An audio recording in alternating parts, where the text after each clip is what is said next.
नमस्कार दोस्तों। LT grade commerce में ये मेरा तीसरा लेक्चर है।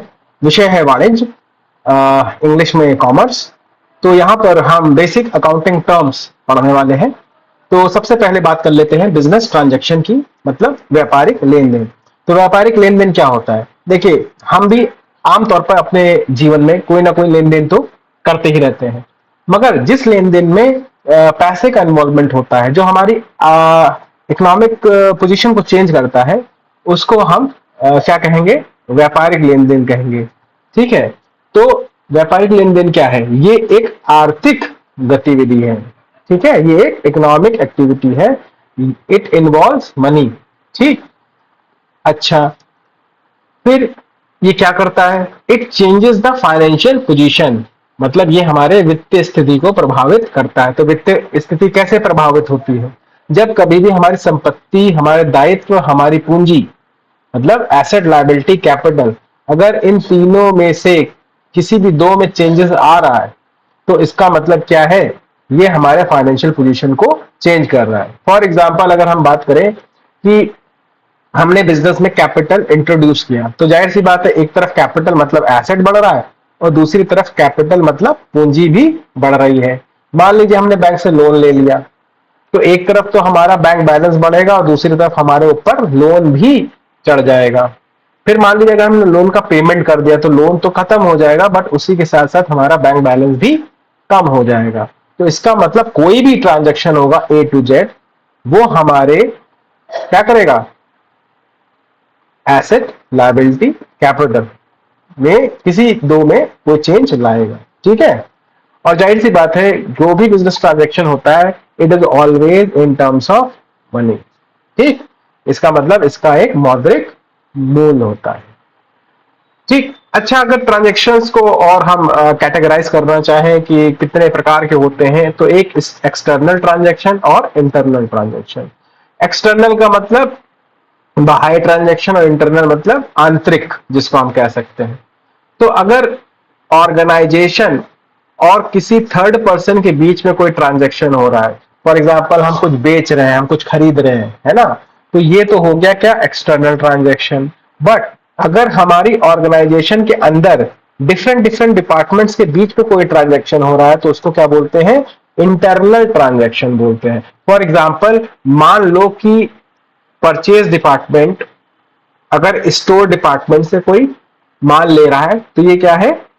इंटरनल ट्रांजैक्शन है। ठीक है। तो ये तो हो गया हमारा बिजनेस ट्रांजैक्शन क्या होता है। चलिए अब बात कर लेते हैं इवेंट्स की। जैसा कि जब डिफिनेशन हम लोग पढ़ रहे थे अकाउंटेंसी की, तो हमने वहां पर देखा था ट्रांजैक्शन एंड इवेंट्स। तो इवेंट्स क्या है? तो इवेंट्स का मतलब घटना, है ना। It is a result of transaction, मतलब जो भी लेन देन हो रहे हैं, जो भी बिजनेस में ट्रांजैक्शन हो रहे हैं, उनका जो अंतिम प्रभाव होता है, उसी को हम इवेंट कहते हैं। ठीक है। अब पूरे साल हमने परचेज करी होगी, सेल करी होगी, कहीं से हमारी इनकम आई होगी, कुछ हमारे खर्चे होंगे, तो after all at the end of the year हम क्या जानना चाहते हैं? प्रॉफिट एंड लॉस जानना चाहते हैं। हमें क्या लाभ हुआ है, क्या हानि हुई है ना। At the end of the year हम ये देखना चाहेंगे जो हमारे पास स्टॉक पड़ा हुआ है, मतलब जो हमारी अंतिम रहतिया है, उसकी वैल्यू क्या है ना। पूरे साल पैसा आया है, पैसा गया है, तो at the end of the year कितना मेरा बैलेंस बचा है, मेरा रोकड़ शेष कितना रह गया है। तो ये क्या होता है? ये इवेंट होता है। तो क्वेश्चन कैसे बनेगा? वो आपको चार तरह का दे देगा और पूछेगा इसमें से इवेंट क्या है। ठीक है। या फिर इसमें से कौन सा पॉइंट इवेंट नहीं है। ठीक। तो चलिए जब एमसीक्यू करेंगे तब इसको हम देखेंगे। नाउ कैपिटल बहुत इजी, सबको पता है कि जो भी अमाउंट हम बिजनेस में लगाते हैं बिजनेस को चलाने के लिए, उसको हम क्या बोलते हैं? कैपिटल बोलते हैं। ठीक है। The amount invested by the proprietor in the business, मतलब व्यापारी द्वारा व्यापार में किया गया निवेश। अभी जो निवेश ही कैसे कर सकते हो? आपके पास पैसा है, आप पैसा लगा दीजिए। कुछ माल आपके पास रखा है, वो लगा दीजिए। कोई परिसंपत्ति रखी है, वो लगा दीजिए। मान लीजिए मुझे कोई बिजनेस स्टार्ट करना है, तो जाहिर सी बात है मुझे कैश की जरूरत पड़ेगी। यस और नो? हाँ पड़ेगी, क्योंकि मुझे बहुत कुछ सेटअप करना पड़ेगा। अच्छा, मान लो कि मैं कोई ऐसा बिजनेस करने जा रहा हूं, फॉर एग्जांपल मान लेते हैं कि मैं पंखे बेचने जा रहा हूं। ठीक। अब कुछ पंखे मेरे घर में रखे भी हुए थे, तो उन पंखों को ही मैंने क्या किया, बेचना शुरू कर दिया। ठीक। कुछ दुकान का सामान था जो मेरे पास ऑलरेडी पड़ा हुआ था, जैसे कंप्यूटर है, फर्नीचर है, वो मैंने ऑलरेडी अपने घर से उठा के अपने बिजनेस में लगा दिया। तो इसका मतलब मैंने एसेट का भी यूज कर लिया एज अ कैपिटल। तो जो आप बिजनेस स्टार्ट करते हैं वो कैश से कर सकते हैं, गुड्स से कर सकते हैं, और एसेट से भी कर सकते हैं। ठीक है। तो जो कैपिटल है ये in the form of cash भी हो सकता है, in the form of goods भी हो सकता है, या in the form of asset भी हो सकता है। ठीक है। दूसरी बात, ये एक तरह की इंटरनल लायबिलिटी है। ये किस तरह की लायबिलिटी है? Internal liability. देखो मैं आपको बता दूं, लायबिलिटी दो तरह की होती है, एक एक्सटर्नल और एक इंटरनल। तो जो एक्सटर्नल लायबिलिटी है, मतलब जो हमारा थर्ड पार्टी के प्रति जो हमारे दायित्व हैं, जो हमको पैसा देना है, वो तो एक्सटर्नल लायबिलिटी हो गई। बट जो कैपिटल है, जो पूंजी है, जो व्यापारी ने बिजनेस में लगाया है, सर इसको भी क्या लायबिलिटी ही कहते हैं? तो हाँ, इसको भी हम लायबिलिटी ही कहते हैं। अब बताओ क्यों कहते हैं? तो इसके पीछे एक कॉन्सेप्ट है। हालांकि उस कॉन्सेप्ट को मैं आगे बताता, मगर मेरे को लगता है कि यही बता देना सही है। इसके पीछे जो कॉन्सेप्ट है उसको बोलते हैं business entity concept. Business entity concept. अब बिजनेस एंटिटी कॉन्सेप्ट आप समझ लीजिए, इसका मतलब यह है कि अकाउंटिंग करते वक्त जो बिजनेस है और जो बिजनेसमैन है, ठीक है, सरल भाषा में बता रहा हूं, मतलब व्यापार और व्यापारी, ये दोनों के दोनों क्या है? अलग हैं। इन्हें हम अलग मानते हैं, मतलब इन्हें हम एक नहीं मानते हैं। ठीक है। देखो रियलिटी में तो देखो एक ही है ना, अंबानी और रिलायंस एक ही चीज है एक तरीके से देखा जाए। But for the purpose of accounting, accounting करते वक्त हम बिजनेस को अलग दृष्टिकोण से देखते हैं और बिजनेसमैन को अलग दृष्टिकोण से देखते हैं। इसका मतलब जो भी हम अकाउंटिंग करेंगे वो किसके पॉइंट ऑफ व्यू से करेंगे? बिजनेस के पॉइंट ऑफ व्यू से करेंगे। कहां से करेंगे? बिजनेस के पॉइंट ऑफ व्यू से करेंगे, बिजनेसमैन के पॉइंट ऑफ व्यू से नहीं करेंगे। इसका मतलब ये हुआ कि अगर बिजनेसमैन ने बिजनेस में कुछ पैसा लगाया है ना, तो वो अगर हम बिजनेस के दृष्टिकोण से देखें तो वो एक तरीके की लायबिलिटी ही है ना। भाई कोई भी चीज जो मेरी नहीं है और किसी और ने मुझे दी है तो वो मेरा दायित्व है। इसी प्रकार से जब व्यापारी अपने व्यापार में पैसा लगाता है तो वो जो पूंजी होती है, वो जो कैपिटल है, वो बिजनेस के लिए क्या है? एक तरीके की लायबिलिटी है। बट अब क्योंकि ये व्यापारी ने लगाई है, किसी थर्ड पर्सन ने नहीं लगाई है, इसीलिए हम इसको इंटरनल लायबिलिटी बोलते हैं। ठीक है। क्या बोलते हैं?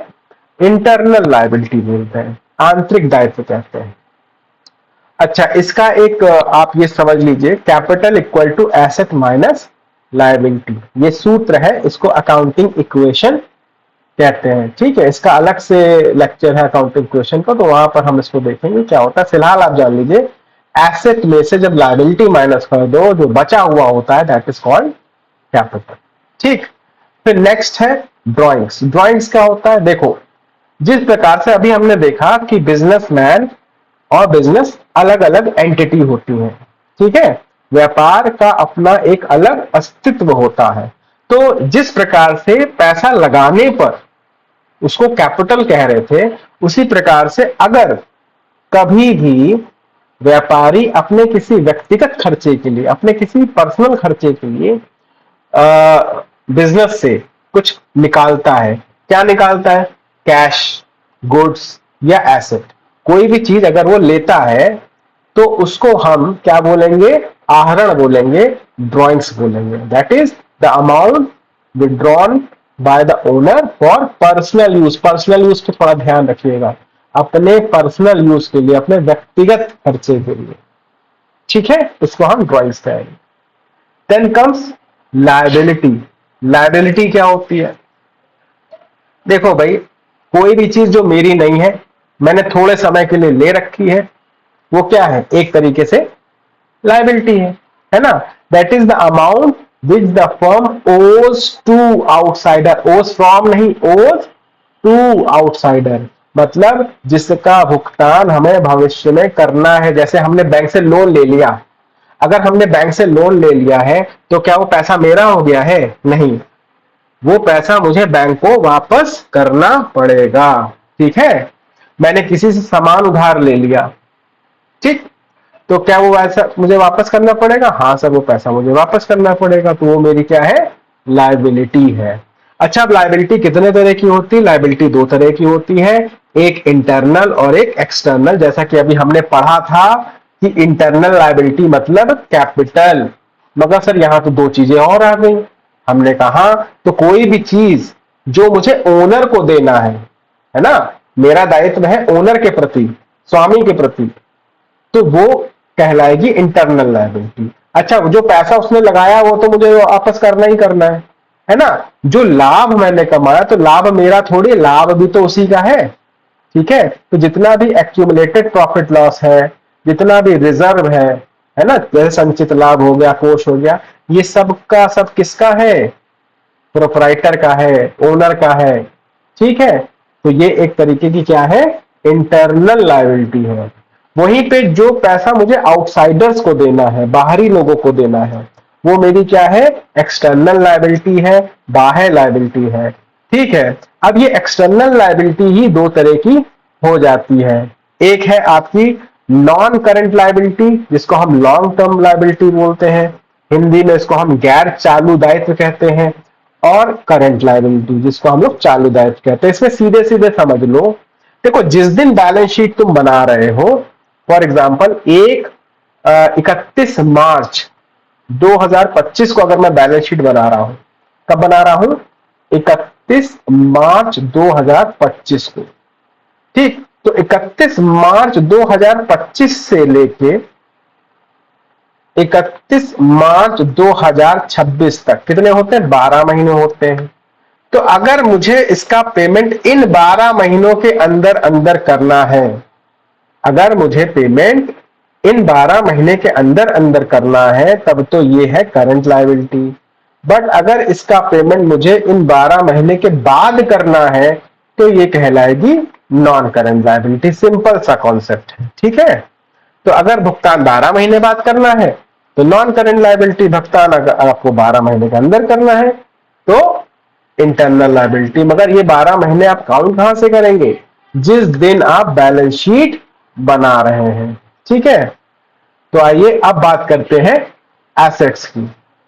ठीक है, एसेट्स क्या होते हैं? देखो भाई, कभी भी हम कोई भी बिजनेस करते हैं तो बहुत सारा ताम झाम लेके बैठते हैं। देखो, एक अगर छोटे से बिजनेस की बात करो, कोई मेडिकल स्टोर अगर खोलता है तो उसको भी एक दुकान चाहिए, फर्नीचर चाहिए, है ना, फिक्सचर चाहिए, कंप्यूटर चाहिए, क्योंकि इसके बिना वो नहीं कर पाएगा। फॉर एग्जाम्पल, अगर मुझे कोचिंग ही पढ़ानी हो तो मुझे, अगर मैं ऑनलाइन पढ़ा रहा हूं तो मुझे लैपटॉप चाहिए, सेटअप चाहिए। ऑफलाइन अगर मैं पढ़ा रहा हूं तो मुझे उसके लिए पूरा सेटअप चाहिए होगा, है ना। तो कुछ ना कुछ तो आपको चाहिए, उसके बाद ही आप रेवेन्यू जनरेट कर पाएंगे। तो कुल मिलाकर पैसा कमाने के लिए, है ना, रुपया कमाने के लिए मुझे जिन साधनों की जरूरत पड़ती है वो मेरे क्या है? एसेट्स है। ठीक, मगर हर चीज आपकी एसेट नहीं है। एसेट के तीन चीजें आप जान लीजिए, इसको अभी बाद में डिस्कस करेंगे। Anything that is in position, जो आपके अधिकार में हो। Anything that is your property, जो आपकी प्रॉपर्टी हो। ठीक है, उसे हम क्या कहेंगे? एसेट कहेंगे। ठीक है, तो मान लो मेरे अधिकार में मेरी एक बिल्डिंग है, मेरी एक बिल्डिंग मेरे अधिकार में है, मेरी प्रॉपर्टी भी है। मेरा कंप्यूटर मेरे अधिकार में है, मेरे पोजीशन में भी है। मेरा फर्नीचर मेरे अधिकार में है, मेरे पोजीशन में भी है। ठीक, तो चलिए, पोजीशन में है, अधिकार में है, क्या वो इतना ही बोलने पर क्या वो एसेट मान लिया जाए? नहीं। ये एसेट कैसा होना चाहिए? वैल्यूएबल होना चाहिए, है ना, इस पर आपका स्वामित्व होना चाहिए, है ना। और जब इसको आपने खरीदा है, it should be acquired at measurable money cost, मतलब मुद्रा देके प्राप्त किया हो। ठीक, तो अब पोजीशन की बात कर लेते हैं। देखो, जैसे मान लीजिए कोई केस चल रहा है, कोई जमीन पर केस चल रहा है। ठीक, मैं मानता हूं मेरी जमीन है, अगली पार्टी कह रही है उसकी जमीन है ना। तो कोर्ट में मामला अभी लंबित है, तो क्या उसको मैं अपना एसेट मान सकता हूं? तो आंसर है नहीं, वो वैल्यूएबल भी है, सब है, बट वो मेरे पोजीशन में नहीं है। मतलब पोजीशन में होना जरूरी है। दूसरी बात, वो आपकी प्रॉपर्टी हो, किसी दूसरे की प्रॉपर्टी को हम अपना नहीं बोल सकते।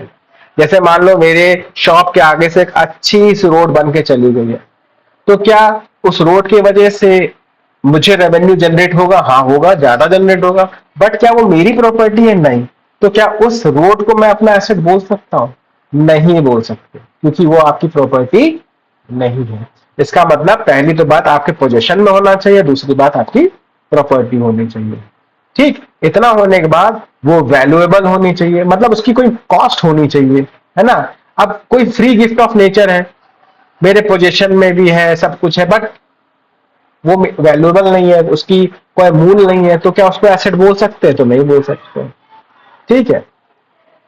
अच्छा, फिर क्या है? और अगर अदर वर्ड्स में जाने तो it enable the firm to generate revenue और any benefit in the future.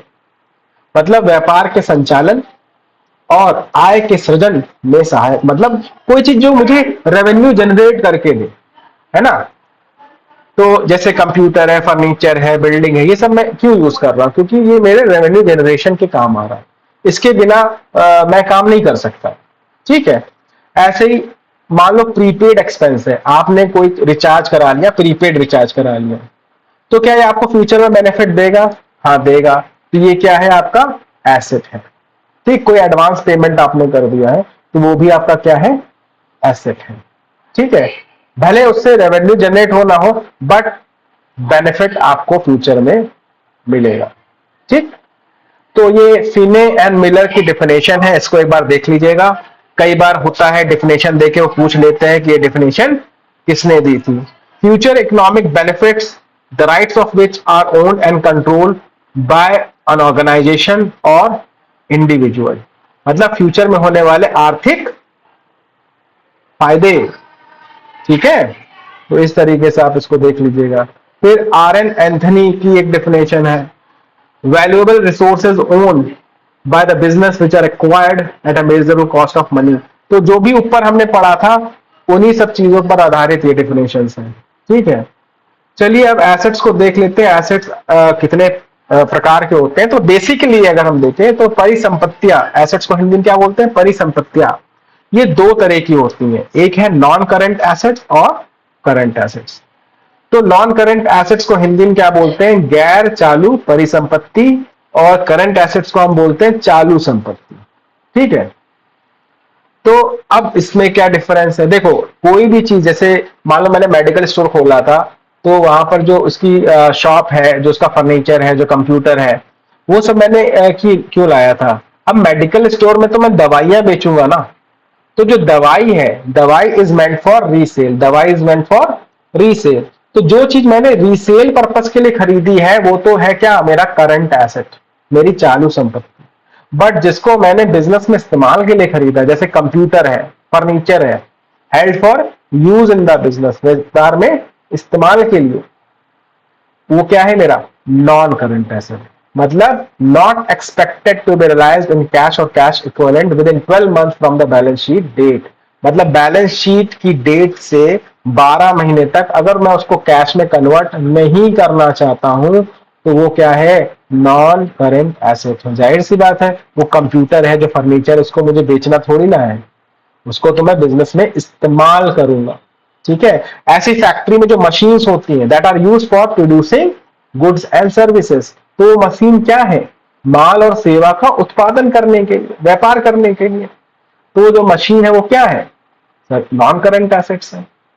तो कुल मिला के जिसका पर्पस रीसेल नहीं है, व्यापार में इस्तेमाल करने का आपका उसका उद्देश्य है, तो ये आपके हैं नॉन करंट एसेट। ठीक। मतलब जिसे 12 महीने में परिवर्तित करने का हमारा कोई भी उद्देश्य नहीं है। वहीं पे अगर हम करंट एसेट की बात करें, तो भाई जो भी चीज जो मुझे कैश में कन्वर्ट करना है विद इन 12 मंथ्स, ठीक है, या फिर जिसका बेनिफिट मुझे 12 मंथ्स के अंदर ही मिल जाएगा, तो वो क्या है? मेरे करंट एसेट। जैसे प्रीपेड एक्सपेंस है, अब उसका बेनिफिट फॉर मुझे लगता है 1 ईयर के पहले ही मिल जाता है ना। ऐसे ही डेटर्स हैं जो हमें पेमेंट पहले ही कर देते हैं। तो अच्छा, अगर डेटर 12 महीने के बाद पेमेंट करेगा तो उसको नॉन करंट बोला जाएगा, ठीक है। और अगर हमें नॉर्मली 12 महीने के अंदर ही पेमेंट कर देते हैं तो वो क्या है, करंट एसेट्स है। तो जो विक्रय हेतु है या फिर जिनका 12 महीने के अंदर हम रोकड़ में परिवर्तित करने का उद्देश्य रखते हैं, उन्हें हम करंट एसेट्स कहते हैं। तो अब बात हो गई थी एसेट की, बट एक चीज मैंने ऊपर छोड़ी हुई थी, और देखिए यहां पर अलग से लिखा हुआ है इंक्लूडिंग डेटर। तो भैया डेटर क्या है? डेटर वो लोग हैं जिन्हें हमने कोई सामान बेचा है और बदले में उनसे मुझे पैसा लेना है, मैंने अभी लिया नहीं, लेना है। तो कुल मिला के ये मुझे पैसा देंगे, ठीक है। They will give some benefit in the future और they will give me revenue in the future, ठीक है। तो अब इसको इंक्लूडिंग डेटर क्यों लिखा है? क्योंकि देखिए डेटर एक इंसान है, देनदार जो है वो एक इंसान है। अब इंसान आपकी संपत्ति नहीं हो सकती, इंसान आपके पोजीशन में नहीं हो सकता, इसलिए एसेट की डेफिनेशन में इसको इंक्लूडिंग लगा के बोला गया है। तो डेटर भी हमारे एसेट्स होते हैं क्योंकि उनसे हमें पैसा लेना ही है, और इसके उल्टे होते हैं क्रेडिटर्स जिनको हमें पैसा देना है, ठीक है। तो अब नॉन करंट एसेट्स को भी हम फर्दर दो पार्ट्स में डिवाइड कर सकते हैं। एक टैंजिबल एसेट्स होते हैं और इनटैंजिबल एसेट्स होते हैं, मूर्त और अमूर्त। मतलब जिनको हम टच कर सकते हैं, देख सकते हैं, मतलब कुल मिला के जिनका फिजिकल एग्जिस्टेंस होता है, ठीक है। फिजिकल एग्जिस्टेंस का मतलब जिनका भौतिक रूप से जो प्रेजेंट होते हैं, जैसे लैंड, बिल्डिंग, है ना, मशीन, फर्नीचर, कैश। कैश तो नहीं कहेंगे क्योंकि नॉन करंट एसेट है। तो जितने भी नॉन करंट एसेट्स हैं जिनको हम देख सकते हैं, छू सकते हैं, वो सब हमारे क्या है, टेंजिबल है। और जिनको हम देख नहीं सकते, छू नहीं सकते, जैसे कॉपीराइट। आपने कॉपीराइट करा लिया, अब आपका कंटेंट कोई आपसे बिना पूछे नहीं छाप सकता, गुडविल हो गई।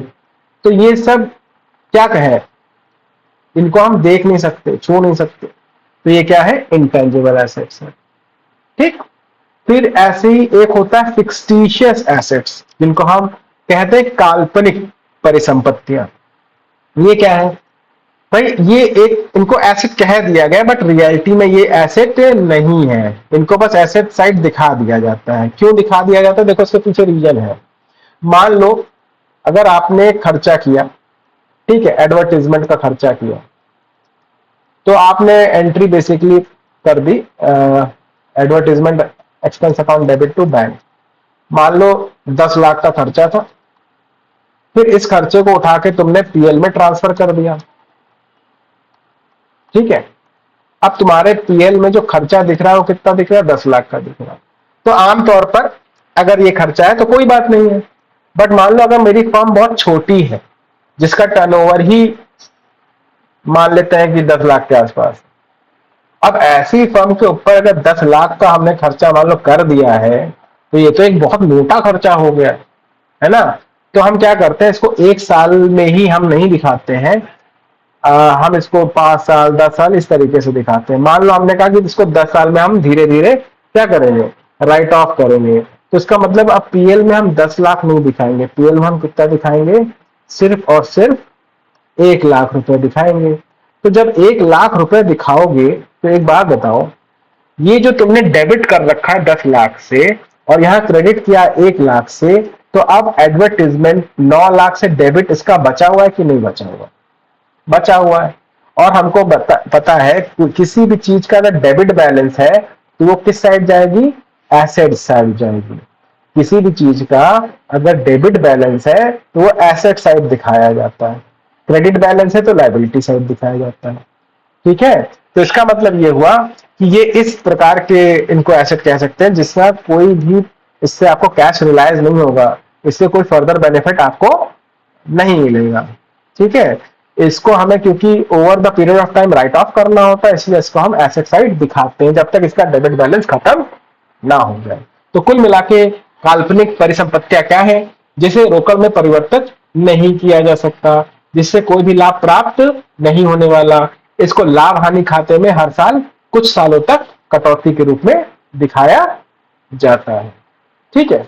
अच्छा, अब ये बड़ी अच्छी चीज है, इसमें हम क्या होता है कि हम लोग पूरा अकाउंट्स पढ़ लेते हैं, मगर फिर भी एट द एंड हमको कभी कभी क्या होता है, इसमें डिफरेंस नहीं पता चल पाता कि ये एक्सपेंडिचर और एक्सपेंस क्या है, खर्च और व्यय में मतलब डिफरेंस क्या है ना।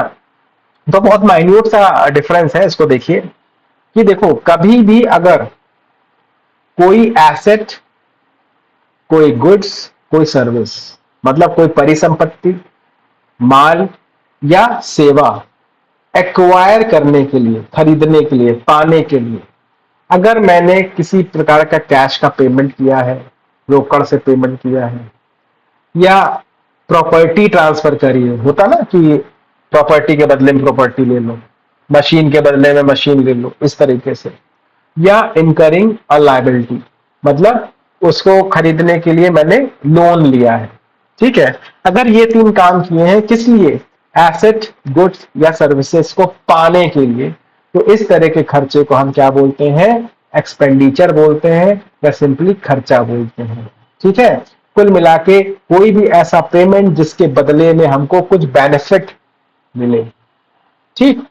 वहीं पे अगर हम व्यय की बात करें, एक्सपेंस की बात करें, तो गुड्स एंड सर्विसेज को प्रोड्यूस करने में और बेचने में जो खर्चा हमारा आता है उसको हम व्यय कहते हैं, उसको हम एक्सपेंस कहते हैं। तो डिफरेंस साफ है, वहां पर आप एक्वायर कर रहे हैं गुड्स, एसेट्स या सर्विसेज को, जिसके बेनिफिट को आपको लेना है, ठीक है। बट यहां पर क्या हो रहा है, कोई जो व्यापार आप कर रहे हैं, जो गुड्स एंड सर्विसेज आप खरीद रहे हैं, बेच रहे हैं, उसको प्रोड्यूस करने के लिए, उसको खरीदने के लिए, उसको बेचने के लिए अगर आप कुछ खर्चा कर रहे हैं तो उसको हम एक्सपेंस कहते हैं, ठीक है। मतलब ऐसे खर्चे जिससे रेवेन्यू हमें जनरेट करना है, जैसे कॉस्ट ऑफ गुड्स सोल्ड, मतलब परचेज सेल, ठीक है, रेंट, सैलरी, डेप्रिसिएशन, तो ये सब क्या है हमारे, या हम कह ले ये तो देखो प्रोड्यूसिंग में हमारे क्या लग जाता है, कोल, गैस, वाटर, ये सब लग गया, एक्साइज ड्यूटी लग गई, वेजेस पे किए हमने, है ना, सैलरी पे करी, ऑडिट फीस पे करी, ये सारे खर्चे क्या, एक्सपेंस है, ठीक। वहीं पे सेलिंग में क्या क्या खर्चे आते हैं, जैसे आपने सामान बेचा, आपको बैड डेप्ट हो गया, ठीक है, कैरेज आउटवर्ड हो गया, तो ये सब आपके सेलिंग एक्सपेंसेस है। तो ये मोटा मोटा खर्चा होता है जो आपको पता होना चाहिए। अच्छा, अब फर्दर एक्सपेंडिचर्स भी तीन तरह के होते हैं, इसका एक सेपरेट क्लास है, कैपिटल और रेवेन्यू में डिफरेंसेस, तो वहां पर हम इसको पढ़ेंगे। फिलहाल आप जान लीजिए तीन तरह के एक्सपेंडिचर होते हैं, capital expenditure, revenue expenditure and deferred revenue expenditure. पूंजीगत खर्चा, आगम खर्चा, और इसको देख लीजिएगा क्या है। अब बात कर लेते हैं रेवेन्यू एंड इनकम। रेवेन्यू और इनकम में क्या डिफरेंस होता है, ठीक।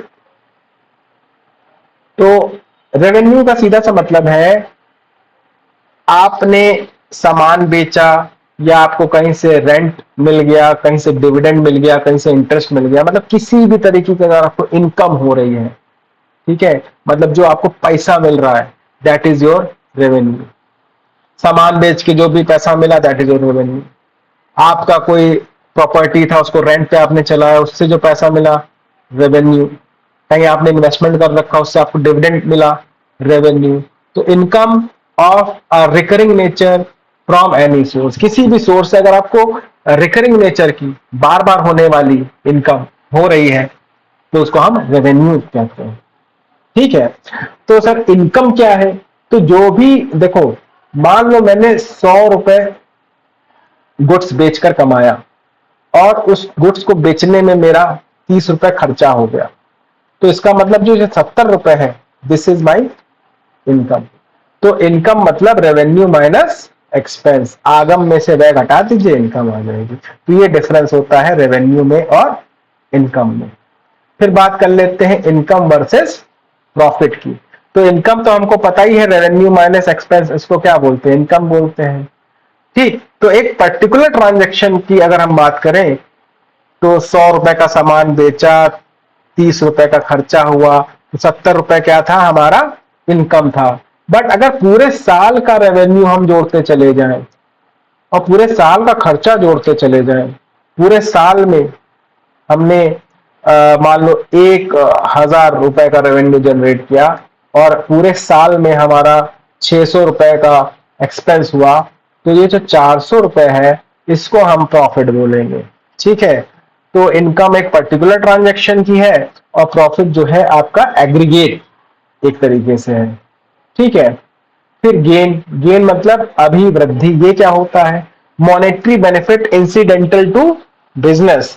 जैसे बिजनेस करते करते कुछ ऐसी घटनाएं हो जाए, है ना, कुछ ऐसे लेन देन हो जाए जिसके वजह से आपको कोई फायदा हो जाए, तो उसको हम गेन कहते हैं, अधिवृद्धि। व्यवसाय से प्रासंगिक घटनाएं अथवा लेन देन से होने वाला लाभ। अब जैसे कोई मशीन पुरानी हो गई है ना, उसको उठा के बेच दिया, अब उसको बेचने में अगर हमको कुछ गेन हो जाए तो दैट इज योर गेन। न्यायालय में कोई मुकदमा चल रहा था, उसमें हम जीत गए, उससे हमें गेन हो गया, है ना। मान लो हमारी कोई जमीन थी, उसकी वैल्यू बढ़ गई, तो उससे हमें गेन हो गया। तो इसको हम क्या बोलते हैं? अभिवृद्धि बोलते हैं या गेन बोलते हैं। अब बात कर लेते हैं इन्वेंट्री की। इन्वेंट्री देखो, पूरे साल हम सामान खरीदते हैं फिर बेचते हैं, तो कुछ सामान हमारा क्या होता है? बच जाता है। तो जब जो सामान हमारा बच जाता है उसी को हम क्या बोलते हैं? क्लोजिंग स्टॉक या अंतिम रहतिया। दूसरे साल यही क्लोजिंग स्टॉक आपका ओपनिंग स्टॉक या प्रारंभिक रहतिया बन जाता है। अच्छा, ये किस चीज का होता है? कच्चा माल जो रॉ मटेरियल है, या वर्क इन प्रोग्रेस, अभी आधा माल बना हुआ है, पूरा नहीं बना है। फिनिश गुड्स जो पूरी तरीके से तैयार हो चुका है सामान बेचने के लिए। अच्छा, स्टॉक और इन्वेंट्री में क्या डिफरेंस है? देखो, जो स्टॉक बना बनाया हम खरीद लेते हैं रीसेल पर्पस के लिए, वो जो सामान बचा हुआ है उसको हम स्टॉक बोलते हैं।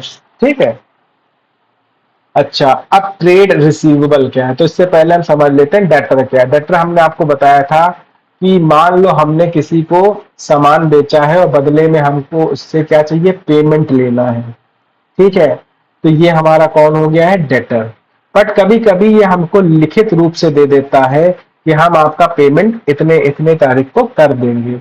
तो ये जो प्रॉमिस करके देता है हमको, उसको हम क्या बोलते हैं? बिल बोलते हैं। क्योंकि इस बिल पे हमको पैसा मिलना है, इसलिए इसको हम क्या बोलते हैं? Bill receivable.